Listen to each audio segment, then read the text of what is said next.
제가 이제 이번에는 부동산 임대차 계약 상시사정 갖고 특강을 하게 되는데, 제가 이제 이 책하고 이 계약서 작성의 비밀, 요 두 책의 저자로서 오늘 특강하게 되는 것은 여러분이 이제 주택 임대차하고 상가 임대차에서 꼭 알고 있어야 될 내용들을 강의를 하게 됩니다. 그래서 그 내용을 가지고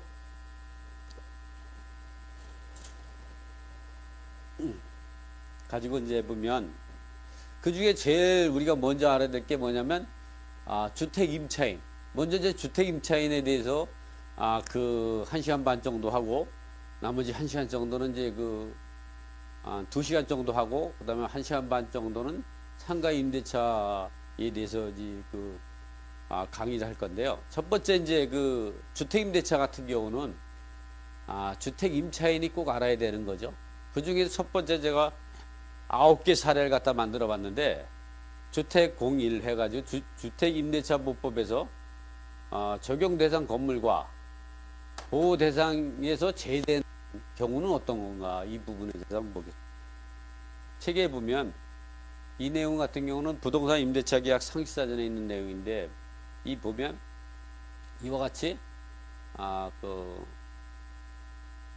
지금과 같이 보면, 여기서 보면은 이와 같이 주택 임대차 보법의 적용 대상 이제 건물이라는 게 나옵니다. 이 주택 임대차 보법상 보호 대상 건물은 주거용 건물이 전부 또는 이제 일부의 임대차에 관한 이를 적용할 수 있고, 임차주택의 일부가 주거용 목적 이외로 사용하더라도 마찬가지다. 결국은 뭐냐면, 쉽게 말하면 이런 얘기죠. 쉽게 말하면 이 여기는 그것이 주거용 건물이든 불법 건축물이든 무허 건물이든 미등기 건물이든 뭐 이런 개념이 없고, 주거용으로만 사용하면 무조건 주택임대차법의 보호를 받을 수 있다는 거죠. 그래서 여러분들이 생각할 때는 이렇게 생각하면 주거 임차인이 오피스텔 상가 건물을 주거용으로 사용하면 주택임대차법의 보호를 받을 수 있다는 얘기예요. 네, 그런 얘기를 간단히 그래서 여기에 보면 건물이 주택으로 등기가 돼 있든 또는 미등기돼 있든 무허 건물이든 주거용으로 사용하고 있으면 주택임대차법의 보호를 받을 수 있다, 이렇게 하죠. 그 주거용 건물의 용도로 사용하기 판단의 시점은 임대차 계약 시점으로 판단해서 주택임대차법을 받게 된다. 다만 보호를 받을 수 없는 게 있는데요. 주택임대차법 11조에 보면 일시 사용하기 위한 임대차가 명백한 경우는 적용되지 않는다. 일시 사용을 위한 임대차 계약이라고 그래가지고 주택임대차 제11조에 있는데, 이런 거는 우리가 주택을 얻을 때 이런 경우가 있죠. 한번 계약을 하면 2년을 지켜줘야 되기 때문에 계약을 할 때 한 6개월, 3개월 동안 단기로 주택을 임차하는 경우가 있어요. 예를 들어서 내 아파트가 있는데 또는 내 다가구 주택이 있는데 그 주택 일부가 6개월 있다가 우리 아들이 이제 결혼을 한단 말이에요. 그럼 아들이 결혼할 때 그때 입주시키는데 그 6개월 동안 그 집을 비워놓는 게 너무 이제 아까운 현상이죠. 이럴 때 주택임대차법 제11조를 규정을 해가지고 11조의 내용이 일시 사용을 위한 임대차 계약으로 작성을 하게 되면, 그럴 때에는 주택임대차법의 보호를 받지 않고 6개월 동안 한시장을 사용할 수 있죠. 그러나 그런 계획때 쓸 때에는 상당히 엄격하고 정제된 내용을 기재해야 한다. 왜냐면 임차인이 그런 사실을 알고 입주해야만이 안다. 근데 임차인이 애매모호하게 알 수가 없었을 때는 주택임대차법의 보호를 받아서 2년을 주장할 수 있는 거예요. 그래서 그런 경우는 뭐냐, 임차인이 6개월 있다가 임대인이 아들이 결혼해서 입주한다는 사실을 알고 있었다는 사실, 그런 것들이 중요해요. 그리고 그러한 6개월 임대차임에도 불구하고 임차인이 개인 사정에 의해서 입주했다는 그러한 분명한, 누가 봐도 그러한 일시 임대차가 명백해야만이 주택임대차법을 배제시키고 일시 임대차 계약에 의해서 입주할 수 있다. 그런데 여러분이 쓰다 보면 이러한 경우를 많이 하게 돼요. 이렇게 26개월. 특히 상가 같은 경우는 뭐 떴다방 같이 이렇게 보면 3개월, 6개월, 한 달씩 막 할 수 있죠. 그럴 때는 반드시 이 법을 적용해서 이었더라. 이 법은 주택임대차를 배제하기 위한 법이에요.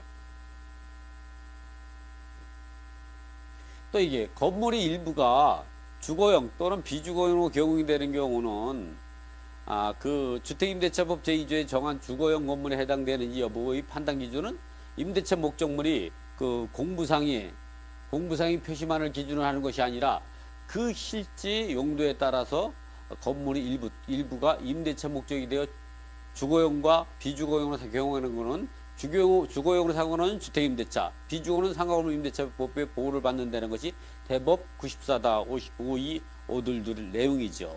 그래서 우리가 보면 이렇게 요거 하나만 좀 찾아줄래요?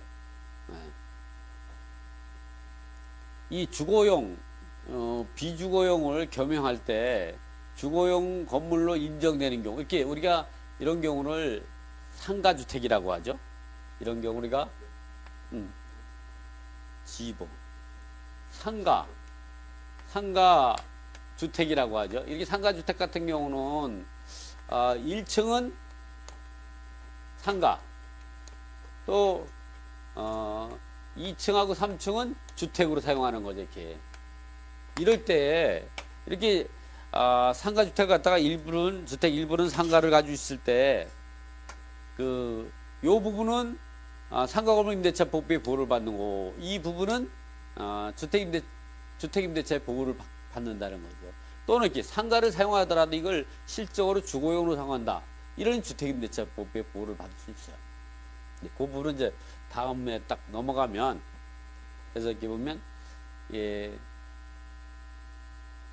우리가 이제 보면 실질적으로 사용하는 방법이 어떤 거냐. 공부상 용도가 이 공장이나 현재 주거로 사용하는 경우, 이럴 때도 주택임대차법의 보호를 받는 거죠.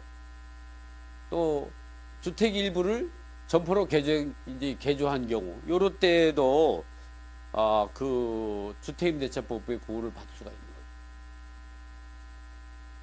이 비주거용 일부를 주거용으로 사용하는 경우도, 이런 경우가 명백한데도 주택임대차법의 보호를 받는다. 이렇게 주거용과 비주거용을 겸용할 때 주거용 건물에 해당하는 여부. 왜냐면 우리가 이 상가 빵집이라든가 이런데 방 하나를 주거용으로 사용할 수도 있죠. 이럴 때 이걸 주택임대차법을 받아야 되냐, 상가 건물 임대차법을 보호하냐, 이런 부분도 다양하게 나와요. 여관의 방 하나를 내실로 사용하는 이런 경우는 주택임대차법의 보호를 받을 수가 없습니다. 또 이 방 2개와 주방이 딸린 다방인 경우, 이런 경우도 방 2개와 주방이 딸린 다방은 영업용으로서 비주거용 건물로 보여지고, 설사 그 중 방과 다방이 주방을 주거 목적에 사용한다 하더라도 이는 어디까지나 영업을 목적으로 한 거기 때문에, 이런 경우는 그 비주거용 건물이 일부가 주거용 사용되는 뿐 주택임대차 부분에서 말하는 주거용 건물로 볼 수 없다. 그래서 이런 경우는 우리가 주택임대차법의 보호를 받을 수 없다, 이 말이죠. 이렇게 보면 전체 40평 중 다방 27평, 주거용 13평일 때, 이럴 때도 우리가 적용받을 수 없다. 임대차 계약 기간 중에 비주거용 건물을 주거용으로 개조한 경우, 이럴 때에도 이제 원칙적으로 이 보호를 받을 수가 없다. 왜냐하면 주택임대차 적용되기 위해서는 임대차 계약 당시에 이미 임대 건물이 주거용 건물로 사용할 수 있어야 한다. 따라서 기와께서 계약 당시에 점포용 건물이었다면 그 후에 임차인 임의로 주거용으로 이제 개조하더라도 보호를 받을 수 없다. 다만 임대인이 승낙으로도 주거용으로 개조한 경우는 개조한 시점부터 주택임대차법의 보호를 받을 수 있다. 이것도 우리가 잘 알고 있어요. 그러니까 영업용 건물을 그 주택으로 개조해서 임차인이 개인적으로 했다면 주택임대차 보호를 받을 수 없습니다. 그러나 임대인이 동의를 얻어가지고 개조해서 주거용으로 사용하고 있다. 그러면 그 주거용으로 개조한 시점부터 대항 요건이 갖추게 되고 다음날 오전 0시에 대항력이 생기게 되는 거죠. 그 전과는 상가건물 임대차법의 보호를 받고, 그런 시점들이 왠지 우리가 잘 알고 있어야 되는 내용이죠. 그러니까 이런 것들이 원칙적으로 보호를 받을 수 없지만, 다만 임대인이 승낙으로도 주거용으로 개조하고 입주한 경우는 이 개조한 시점에 대항 요건을 주택임대차법 그 전까지는 사업자 등록하고 건물인도 이때는 상가건물 임대차법에 의해서 대항 요건이 열리고 이러한 개조한 시점부터는 어떻게 되느냐? 전입신고를 해야죠. 전입신고하고 주택인도 시점 및 주택인도 시점이 되니까 다음날 오전 0시에 이길 오전 0시에 대항력이 발생하는 거죠. 이렇게 된다는 거죠. 이해가 가시죠? 이건 뭐 어려운 거 아니죠? 항상 소송에서 다투는 건 이런 시점들이 다퉈지게 되는 거예요. 지금 같은 내용들이. 이 겸용주택과 오피스텔은 주택임대차법과 상가건물 중 어느 법에 적용을 되는가? 겸용주택은 이렇게 점포가 딸린 주택으로 주택 일부가 주거용 목적 이외에 다른 으로 사용할 때 이럴 때는 주택 부분은 주택임대차, 상가 부분은 상가로 적용받고 이 오피스텔은 이어령 비어령입니다. 오피스텔을 주거용으로 사용하면 어차피 오피스텔은 업무용 오피스텔이 되죠. 오피스텔로 지어졌지만 이거는 오피스텔은 계약할 때 오피스텔이 제일 어려워요.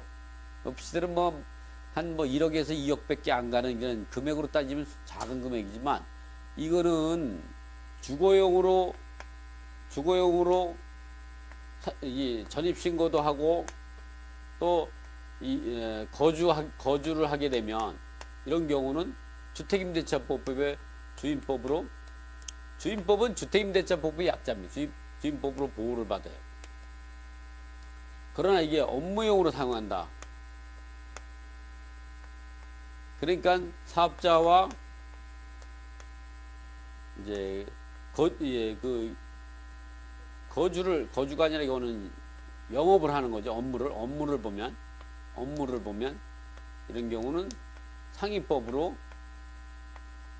그러나 이게 이 오피스텔이 업무용 오피스텔이 주거용으로 전입신고가 돼 있지 않으면 이 업무용으로 꼭 대항 요건을 갖추지 않아도 이거는 상가건물 임대차법에 보호를 받아가지고 이제 양도소득세 계산할 때도 업무용으로 또는 취득세 등록세 계산할 때도 업무용으로 계산하게 되는 거죠.